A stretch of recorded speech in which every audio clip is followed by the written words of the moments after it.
I. Yes, it is. Mr. Rensberger. Ms. Poppin, Arundel. Here. Doug Curtis. Here. Mr. Hildon. Here. And I am here, and I didn't ask for your reports, but I assume you all have them. Ready? So the next, we are working off the amended agenda. And I think we all received that new agenda, so it's the paper running right now. Yes. And so we are moving on to the consent agenda. Do you have a motion? Then here's the consent agenda. I am Ms. Sophie, the consent agenda. Okay, you're being seconded. All in favor? All opposed? Consent agenda passes. Director's report. Sure. Sure. This is good. We were talking, when people were here about Sign for Live and what a great event that was. We had about 3,000 people come in just for that event. So we had everything from wild animals to story house to live shows in the auditorium. So from one end of the building to the other, there was just a ton of people. I was here. Everyone seemed to like to come. And I just want to acknowledge the enormous amount of work that this event is for our staff. It's our 30 years of doing it. And this is do a phenomenal job. And Daniel and Mel work on the news ahead of time, and the young Tuesday they have stories of it in the education time afterwards. So it's just that. You guys have done an awesome job for 30 years. I just want to say that there's been a nice start of that. You left it in all that thing.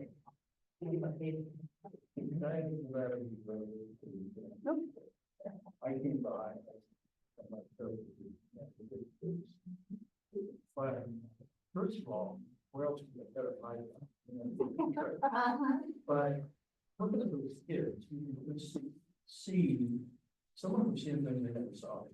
Now, there's some imagination being sparked. Some of those kids are going to go on and do something great. We probably don't know. We don't know where anything starts and stops. But nonetheless, it's really. I will say I did have to part ways from my husband because he was getting so involved in the exhibit. I was like, I'm gonna leave you, take the time. I'm gonna do my thing over here. It was a wonderful thing. It was magnificent, and I did sit in on the lecture about wild weather in Indiana, and young weather person gets graduated from Ball State like yesterday. Was a tornado follower or storm. Yeah. So yes, everybody learns to come, regardless of the. I see that Nicole Garcia has joined the meeting virtually. Good afternoon, Nicole.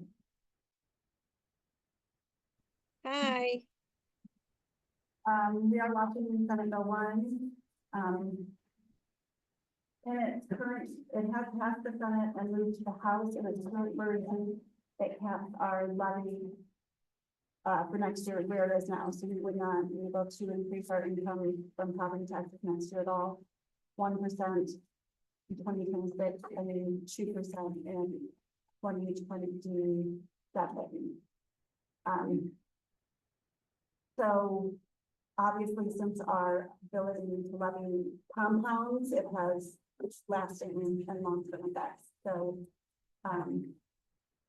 we'll see where all of that lands. It still has to go to the House. And there's time for more amendments, but just track of that. And once we know what that really looks like, I'm not going to look at them and do an analysis and figure out what that means for us. My primary concerns are projects. You know, we set aside money for our future projects from our last year's budget, but we aren't able to grow our budget along with inflation. That presents a struggle for us. Try not to worry about these things too much until the final versions are coming in. And then the history board, history hearing And there's everybody's like. Well, and Senate Bill 1 in particular affects all governmental units, so the county and the schools and. When December budget comes. Steve. Mm, Airport, and also. Transpo. Yeah, so it affects a lot of people, so we'll see where all of that ends. We're continuing to see some delays from our book vendors. I shared this picture in here with you. They just laid out, and this is a large hallway you're looking at in the basement. They laid out so many books. They are actually not quite done, but they're almost done getting them all. So they've just done a phenomenal job. Like they had it going on down there, getting the books out. We completed that annual patron purge to remove from our system, because we have not used the library card in the last 3 years. This is required by state standards. Patrons can keep their card active by doing basic things like checking out library books, but also by logging into our computers, taking reports on the gym, or using our digital resources. And then we're in the midst of our kindergarten children, again, having a rough day. Stop by the library when the kindergartners are here. It is so much fun. We expect 1,300 kindergartners to get their library card. By the end of the month, so they did this all in February. And then we're also doing them run in additional Southbound schools. So this is, again, a massive undertaking for staff. They do a phenomenal job, and the joy of watching these kids come in, and their joy for getting people, the kids get excited. So, we're happy to continue to be able to do that. So how many people did we heard from? There would be in, I was looking to see if we had that little chart that said. Or not circulation, but.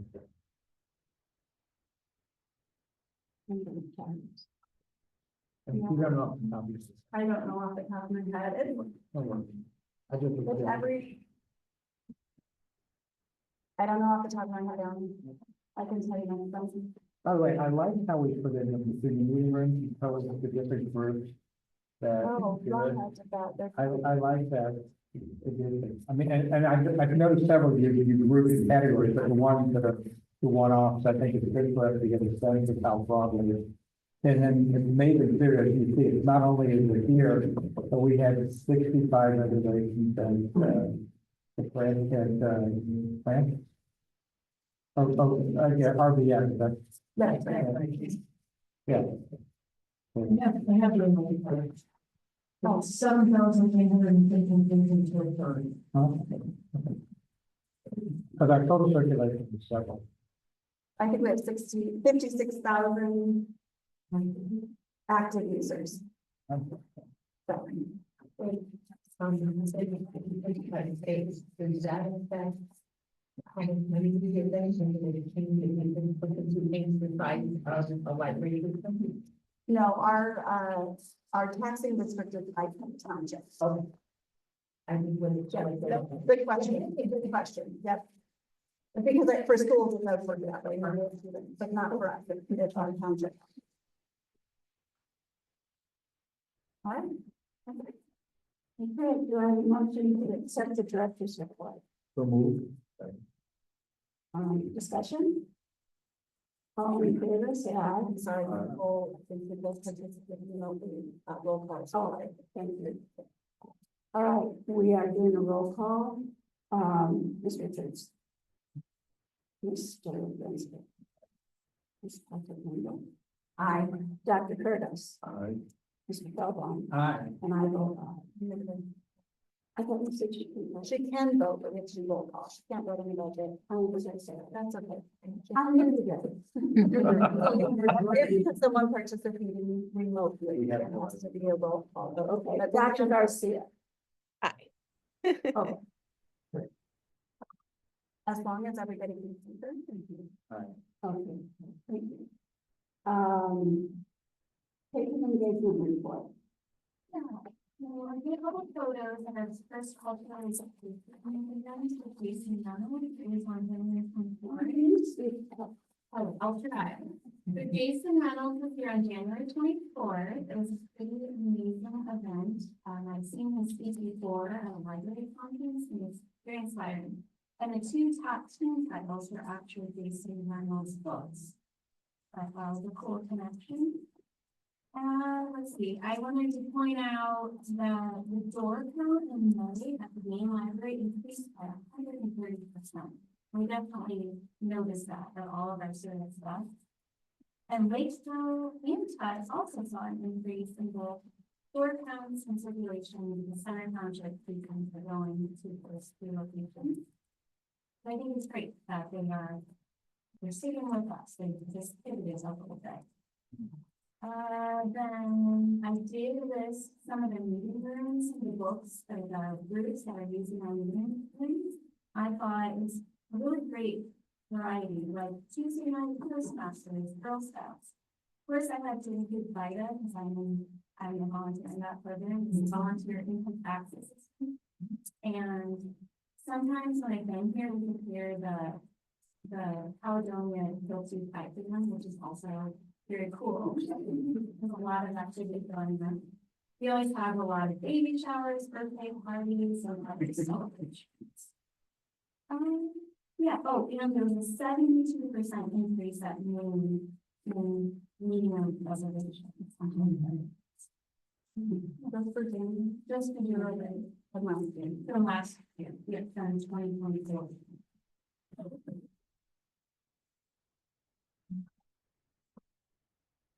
Okay, thank you. Fran? Okay. As you can see, we have our fund report. I've actually, condensed some lines. We don't have as many lines to look at this year. And so unless there's questions specific to the fund report, and also the appropriations report, I will point out a couple things. We're just been finishing 1 month. So not a lot of data. We're running, where I would expect in most lines. You may notice that the gas bill. The gas is at 10% of budget already. I think it's a combination of the weather has been quite cold. And then gas prices by January 2nd, I pulled up an article, have increased by 20%. So I'm seeing that and we will be watching that to see what we can do.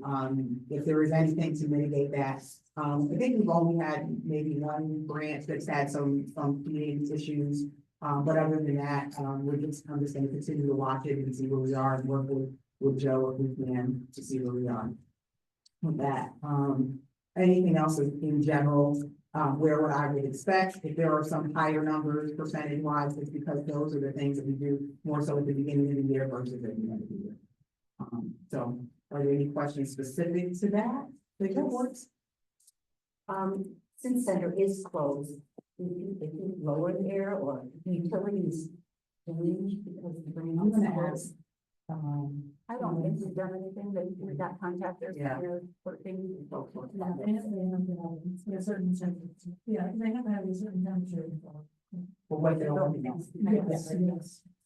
I will say our building over at the Falcons is at 43, so it's cold, so. But nobody's in there right now, so, and the water's, it's winterized, all the water is turned off and. It's really, it's not bad.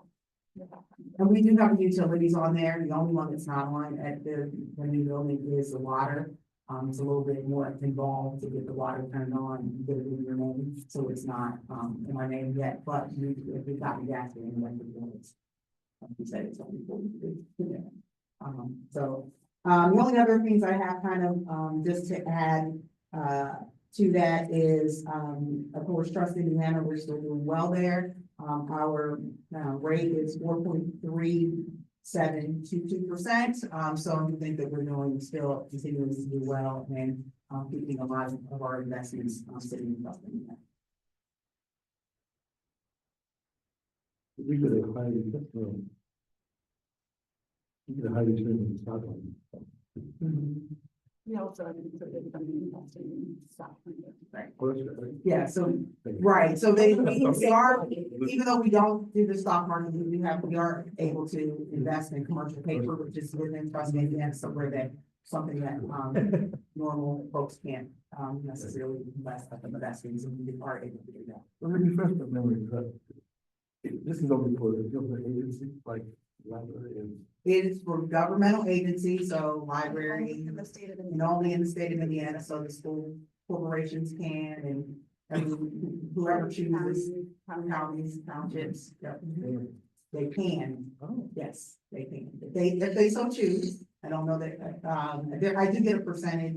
I think I went to a conference last year and they did say the percentage of each type of, entity that is, putting their funds in there. It's still a pretty low amount, surprisingly. I'm glad that we are in it, makes, the investment easy. And it's very, it moves along very well. We're doing very well with our investments. Any other questions? Right, I know, anything emotion to accept the patient engagement report and the financial report. Moved and seconded, any discussion? All right, now I will do it. Dr. Garcia, Aye. Mr. Richards. Mr. Dunsworth. Ms. Puckett Randall. Aye. Dr. Curtis. Aye. Mr. Feldon. Aye. And I vote aye. All right, next agenda item is unfinished business. So this is the board bylaws, and the changes that were recommended, specifying that it is for the board, not for the library. And then some of the other things that I think Rhonda recommended to us and that can be accepted. And we had to do that 30 days in between these meetings, between the subcommittee and the acceptance. Okay. Do I have a motion to accept? I'll move to accept. Second. Discussion. Sure, why do we do it? So I have all the questions, right? And section two, the necessary travel and the meal negotiation and stuff, it says, upon approval of the board. So does that mean I can't go down and listen to the state talk about Senate Bill 1 without your approval, or I just get reversed for it without your approval? So, excellent question. It is in our personnel policy manual that includes travel for the board. So that's where the approval comes from. Yes. But if I'm not looking for, if I'm not looking for reimbursement for it, I just want to go down to Sure. hear it and see it, and that's. Sure, and I would actually recommend to save yourself time, all of those hearings are live, streamed, and the easiest way to do that, you can even watch committee meetings online. That's the easiest way to do it, but we do occasionally, do board training, and so, and I think twice a year we do a board training dinner with other libraries in the region, and so those are events that we would travel I to. just want down there, if I did decide to go down for something, I wasn't overstepping what I should be doing. So, Sure, yes, so if you wanted reimbursement, it would be one of, most likely one of those official things. Right, that would right. come up. yeah, Yep. that,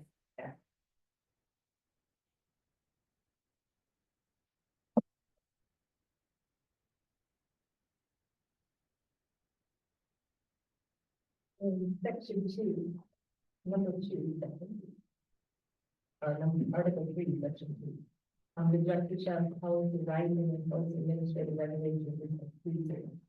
Those are all, that just means the things that we, or the board me and stuff, the standardized things you would do. Anything new or out of the box, you would bring for us.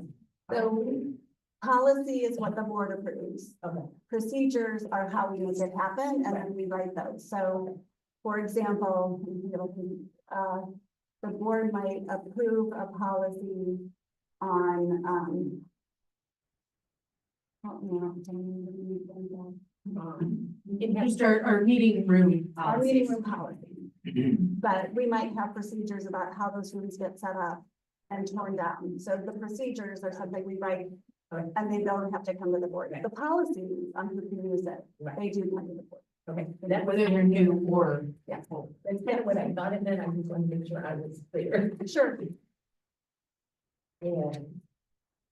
Yeah, I do resolve this stuff. No. And I would expect so. I decided if you put me here, you wanted me to do something, so I didn't do it. I did.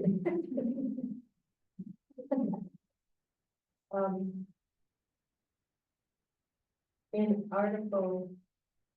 Policy plan rules and regulations. Section 1, it says, may affirm policy. Does that mean? I'm sorry, Mr. Article what? Article 12, policy plan rules and regulations. And I just want some clarification on, and may approve policy plan rules and regulations against the library. So does that mean? I just want to make sure I do reading it right, and that. Article 12, section 1. In addition to operating in accordance with these bylaws, the laws of the state of Indiana, the board shall adopt policy plans and rules and regulations. To govern its operation and may affirm policy plans and regulations proposed by the library director.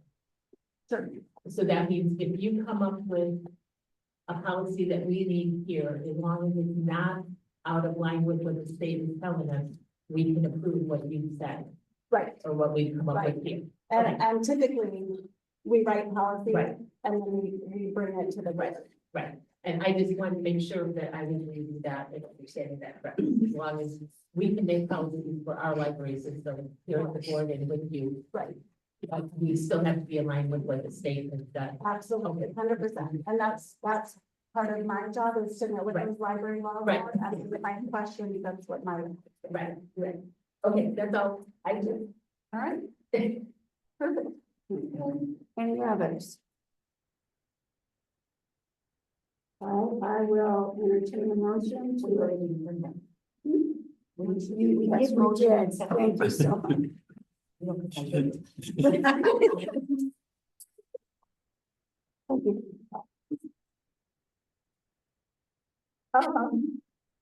Now I need to go. Okay, here we go. I'm gonna go the other way. Mr. Belvin, Aye. Dr. Pickles. Aye. That's fine. Whoever I am, yes, yes. And Dr. Garcia. Aye. Next, new business. Change order. So this is our first change order out of our center project. Resulting in a reduction of the cost of the project of approximately $11,211.49. It changes the style of window to be a wood window. And then, we missed 3 windows, so adding those 2 windows, so pretty basic change. Like motion, discussion.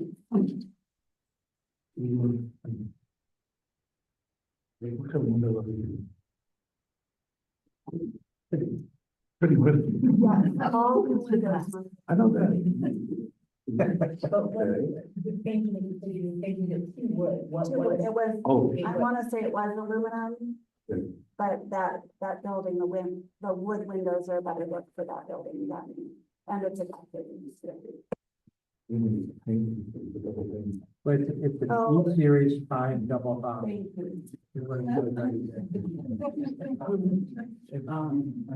We're talking about details that the architect knows about and that I read and see, but I don't necessarily. read it.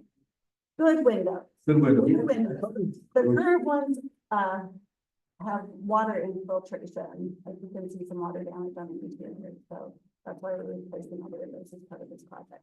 That I do. New good windows. Okay, any other questions? All right, I will take the vote. Dr. Garcia, Aye.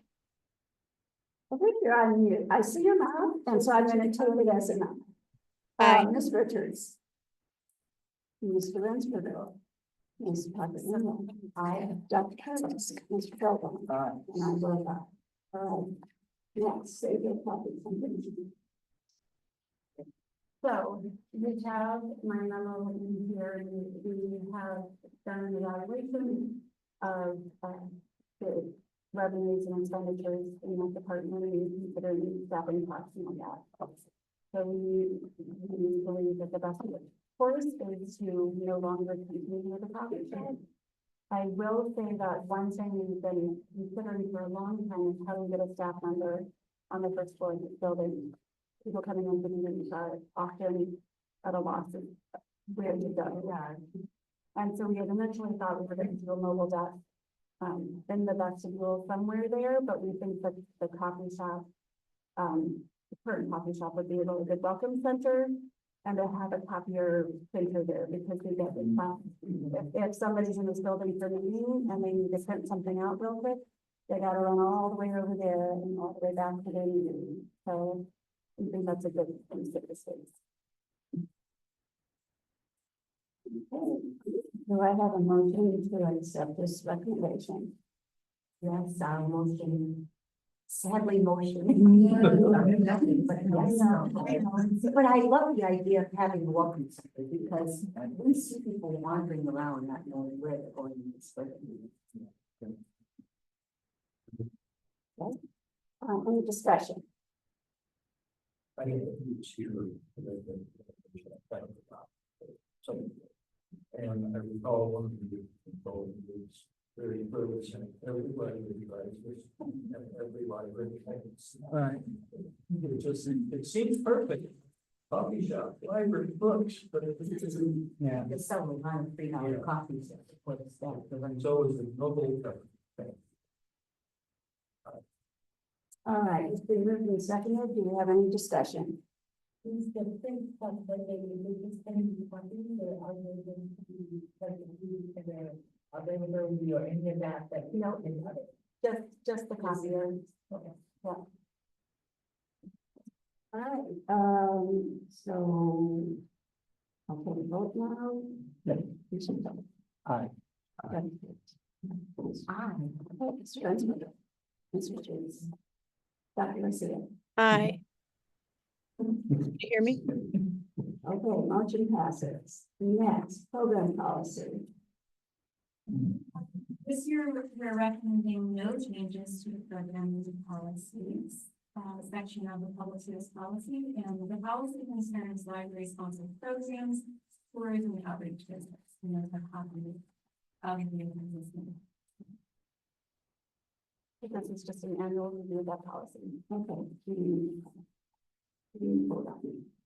Yeah. Okay. Just to show we did that. Okay. All right, so no changes on the program policy. I'll entertain a motion. Any discussion? We spent a lot of time on this slide. Yes. So. All right, I'll take the vote. Dr. Garcia, Aye. Ms. Richards, Mr. Rensford, Ms. Patrick, I, Dr. Curtis, Mr. Feldbaum, and I vote aye. And then service charges. Okay. There are two updates to the service charges. Studio 304 got a new laser cutter and engraver, and that will be $1 per hour of use with a $1 minimum. And then the guest card, public library access card, this Indiana State Library updates that every year, and they increased it from 65 to 70. I do think we can.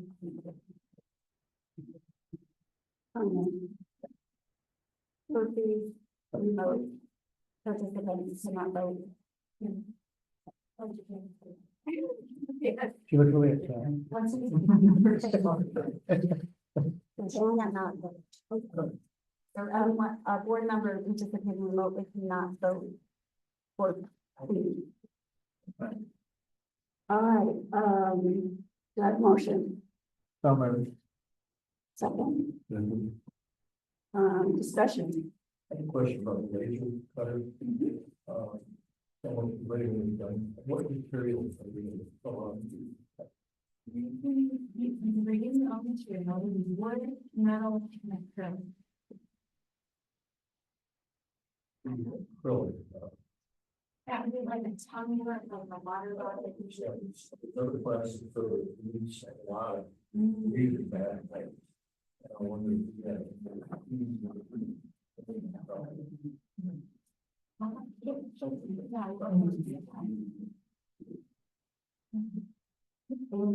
It doesn't have to be the exact number, but how many guest cards do we normally sell? These are the public library access cards, which are the statewide, card.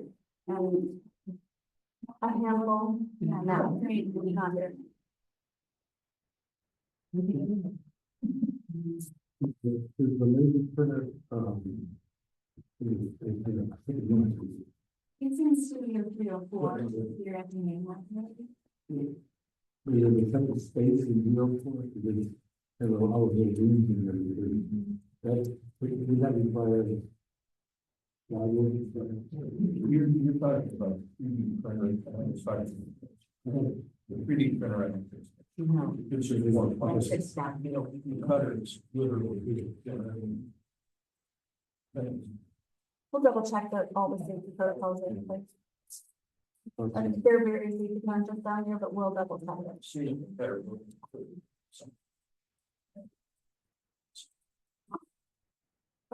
You say ignited? Yes, got fire, but this laser will generate farm. Ignition point for it. Thank you. And if we have some further concerns, we'll pull it from. I can get better. Remember what I. You are good. Okay, any other questions? Okay, let's see. the black card question, we sold 22. Oh. I'm going to take the vote now, Mr. Feldbaum, Hi. Dr. Curtis, Ms. Pepperell, aye. Mr. Winston, Ms. Richards, Dr. Garcia. No, you can vote on, not on the surface visit. Oh, I'm. No, you were correct, and I vote aye. No, I need all the help I can get.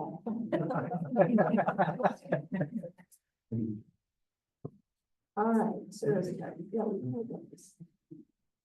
All right, next, resolution to establish change funds and petty cash funds. So we need to establish, and make some changes to the petty cash and change funds. We did audits this year. We ran on audits and audits when we changed, managers and things like that. So we did audits and realized that the numbers on our previous, change in petty cash were different, and we think that was due to COVID. And some of the numbers were higher or lower depending on that. And so this is just to reestablish those numbers and to, update, what we hold in those two places. Okay, so these are similar things, that's the thing, right? I'm thinking for the name, the coffee shop.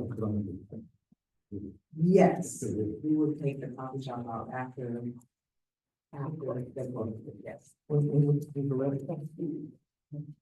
The last day is the 29th for the coffee shop.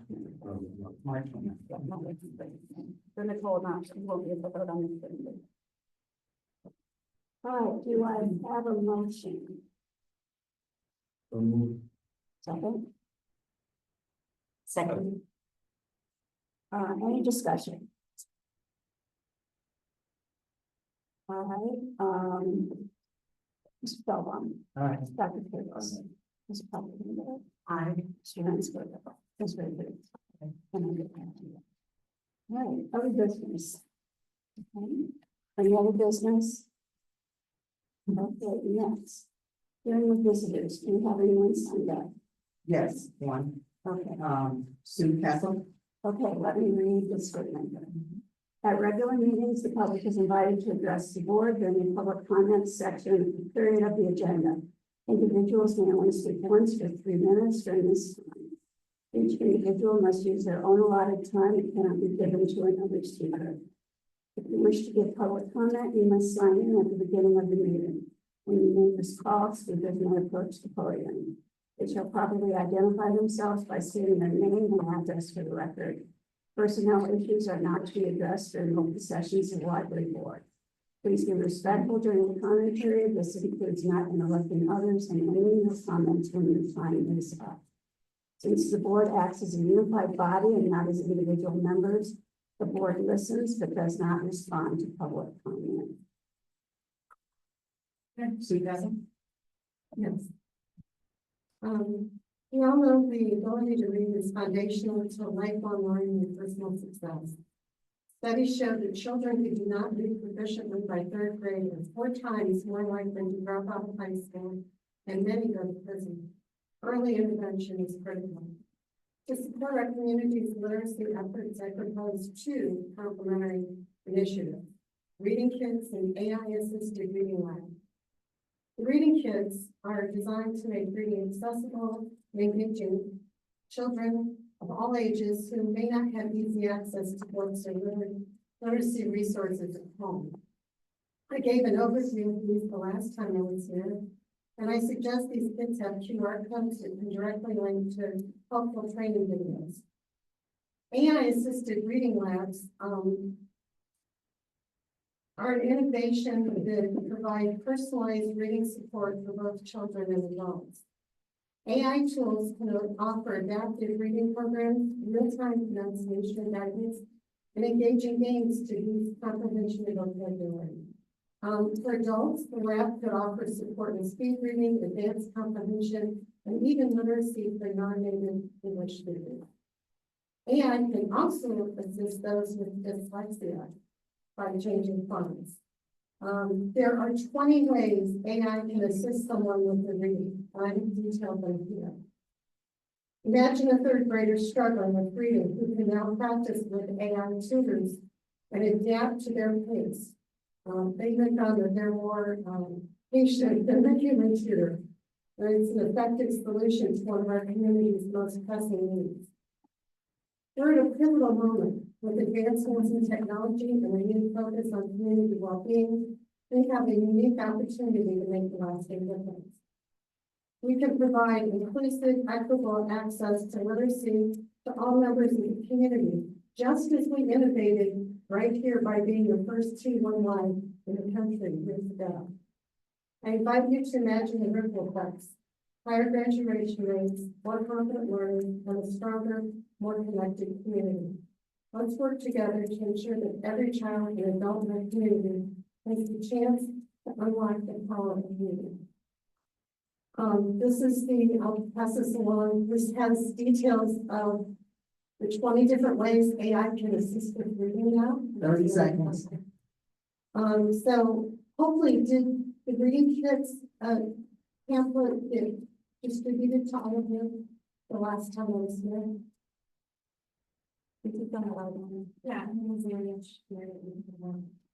Okay, and I want to make an introduction. We have a special visitor. She is the new director of literacy for South Bend Schools. You want to say hi? Yeah, time is up. This is Sarah. So I'm hoping you guys will work together. Time is up. Who wants this? Alright, happiness questions. Plan updates. So tonight we have with us Daniel McPhee, who is our communications director, to talk about our 55th partnerships and using resources to promote libraries across the state. Good evening. So wanted to kind of run this by you guys with a showcase what we have done. So Stephanie brought up a great idea in doing some of the strategic planning side of things, which was, you know, since we are a library that's a little bit larger than most in the state, that we maybe could use our resources as well as our expertise that we have to do good for libraries as a whole across the state of Indiana.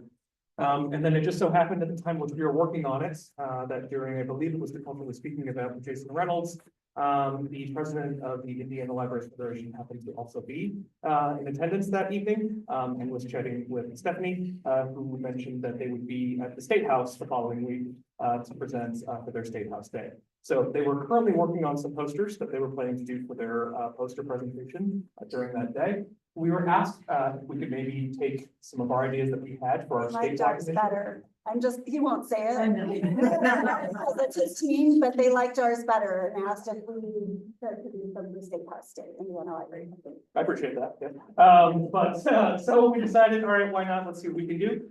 Adrian Pacheco is also here, who's our staff designer, very talented graphic designer from the South area as well. And so we kind of decided that it would be kind of interesting to take the stats that are related to libraries, and rather than just kind of list them out in a purely statistical approach, which, while as interesting as stats really are, it's much more fun if you could find an engaging way to present them instead. So what we opted to do instead was to maybe showcase some of the programs in a more fun way, all Indiana-based as well. So 117,000 programs hosted in year 2024. I'm sorry, this is 2023's numbers from cite my sources about a library.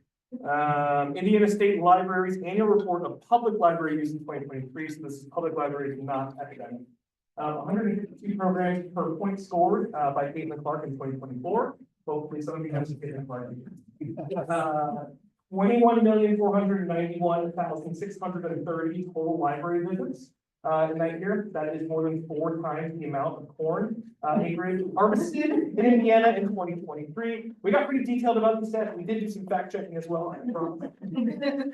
39 million physical materials checked out, which is pretty wild to me. So that's the thing, coming from outside of libraries and coming into the library system, still realizing that physical books is the number one reason people still coming back to us. I thought it was really interesting. So 39 million physical materials checked out. I think this one's my favorite. I won't speak for Adrian, but that equates to 557 books per seat at Lucas Oil Stadium. So if you think about that, that's pretty impressive. 15 million digital materials checked out, so that's more than double the population of Indiana, which I didn't know what the population was, so I'm glad to look that up. 2.4 million computer uses, that is 3 uses per white-tailed deer in Indiana. I'm not sure that they would use computers, but you know, I figured I'd use one of deer, so I thought that was pretty interesting. 20,600,000 Wi-Fi uses across the state of Indiana at all of our libraries, and that's equivalent to the number of off-the-wall albums sold, which is a Michael Jackson album. For those of you who are very and there's more than 20 million physical books that are available. So that is enough to go 1,000 laps around the Indy 500 track if they were laid end to end. We did some averaging there for size, but. And then this one we added a little bit later because I believe this was related to the Dolly Parton Imagination Library, as some of the funding for the statewide program for that is potentially cut. And so 123,120 children registered for Dolly Parton's Imagination Library in the year 2023. My daughter would have been one of those actually. We registered for that in 2023. And that is 88 times the number of animals at the Indianapolis Zoo. And they do have a kangaroo, so we had to check that as well, because we didn't want to showcase something that was not accurate. So, but yeah, so that's what we decided to do. I think they were well received. We also did a one-page handout, which I've provided to all of you as well. And we are currently working on a one-page handout that will be shared with other libraries where they can put their own logos on them, as well as include their own stats using a template that we would provide out to all the states, or all the libraries across the states, so that they'd be able to do this as well. So in addition to that, I do believe for our efforts, they are going to be nominating these for, I believe, the marketing award through the ILF, which we're very happy about, thrilled about, and very good. So, yeah, if you guys have any questions, I'd be happy to answer any or Good job. We do something similar with our own statistics, don't we? Yeah, we'll do an annual report again in the spring. We're just finalizing those numbers. I think. So these are statewide, and one of the things I really think is that a lot of legislators don't know how much libraries are still used across the state, and this was really, the feedback I got was that a lot of legislators really engaged with these numbers. And then with the other piece they're working on, there are a lot of small libraries that do really great things in their local communities, and they don't have the time or the resources to do anything like this, but will be something they can send to their local county council members, their commissioners, their school boards. So that those people can get a picture of the larger impact of libraries in Indiana and then what's happening in the local community. So I don't know if I should address this question to you, Daniel. All right, I'll try to do my best. So what I put in imagination library is quite dear to my heart. Mhm. And I'm just wondering, is this cut a done deal, or can citizens still have any voice in whether this is getting instated? I will ask that right now. So I do think that, the governor and the legislators have heard a lot about this. We're fortunate to live in St. Joseph County, where our community foundation spent funding this for many years. A couple of years ago, the legislature, with the help of the state library worked really hard to add this to the state budget and to help other counties create foundations and create a framework for making this happen in every state. And to the point of our speaker, getting those books in the hands of the kids before they start school is critical. So I don't know what's gonna happen. It was cut. I heard that there's particularly amongst rural communities where they didn't have a St. Joe County Community Foundation. That there's a lot of support for. I think they've heard from a lot of people already, but it never hurts to email or give a call to your local legislator and let them know you support this in the budget. It's such a tiny portion of the state budget, but the impact is enormous. It's like $3 million. Like, yes, which is tiny Yeah. for a state budget, but So do we charge, so in St. Joe County, does the community foundation pay 100%? they were, But now, but now they're tapping into. they're those tapping in, so it's like a additional matching, dollars. it's like half. But many counties Right. across the state had nothing. Right. And then you get into, the people who live on the borders of counties and, well, my neighbor can get it, I can't get it, it's very zip code based. So I think it's a phenomenal thing. I'm always gonna advocate for books being in the hands of kids. And I think it's, Sally Putnam did a phenomenal job leading the foundation that started this. It's a great program. Daniel can have to his own home, how much his daughter loves it, and I just think the more we can do it, probably. Yeah, I think it's really bad when the department really shade on the state of Indiana. So I would just encourage you, calls are preferable. And you can look up your legislator on the Indiana government webpage, and let's get this back on into the budget. It's really important. So if you do nothing else, please make that call. Okay, so are you finished? I'm finished, yeah. Thank you, I appreciate it. Now, did you flip those at the legislature? I was not there, so they were all presented. They were on much fancier phone core board than this. And so they were all on display on there. So, Okay, awesome. nice job. My pleasure. That's another question. Instead of Indiana, how the ranking of size of libraries, like giving up, where do we rank? We are number 5 or number 6, I can't remember. We're right there with Evansville, Vanderbilt County. And I think over the years we've flip-flopped. They've been 6th place with them, it's the county, so I think we're number Allen County, Lake County. Evansville. Yeah. Well, and the state library classifies by size as well, and there's like a band of like class A library, class B, class C, at least by size of the class.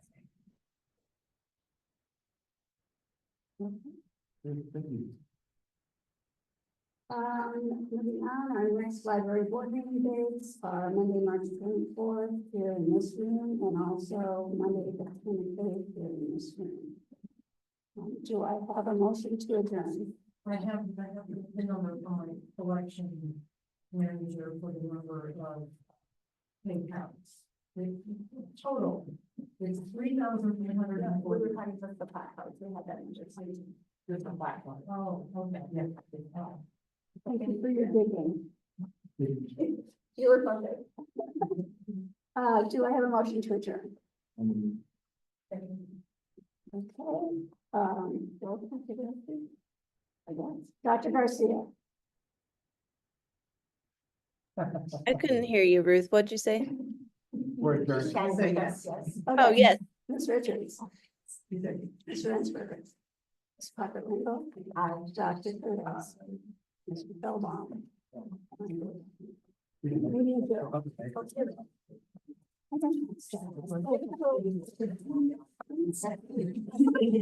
Okay.